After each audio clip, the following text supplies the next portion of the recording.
نبی کریم صلی اللہ علیہ وآلہ وسلم نے فرمایا، سب سے بہتر دن جس میں سورج نکلا جمعے کا دن ہے۔ اسی دن آدم کو پیدا کیا گیا، اسی دن انہیں جنت میں داخل کیا گیا، اسی دن انہیں جنت سے نکالا گیا، اور قیامت بھی اسی دن قائم ہوگی۔ نبی کریم صلی اللہ علیہ وآلہ وسلم نے فرمایا، میری امت کو قیامت کے دن اس طرح بلایا جائے گا کہ ان کی پیشانیاں اور ان کے پاؤں وضو کے آثار کی وجہ سے چمک رہے ہوں گے۔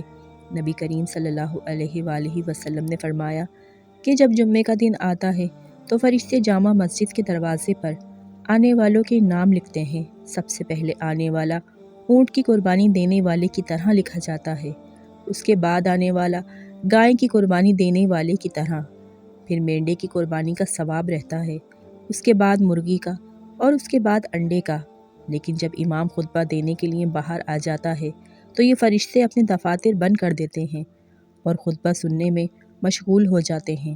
حضرت ابو ہریرہ رضی اللہ عنہ نے کہا کہ انہوں نے رسول کریم صلی اللہ علیہ وآلہ وسلم سے سنا، آپ فرماتے تھے کہ اگر کسی شخص کے دروازے پر نہر جاری ہو اور وہ روزانہ اس میں 5 دفعہ نہائے تو تمہارا کیا گمان ہے؟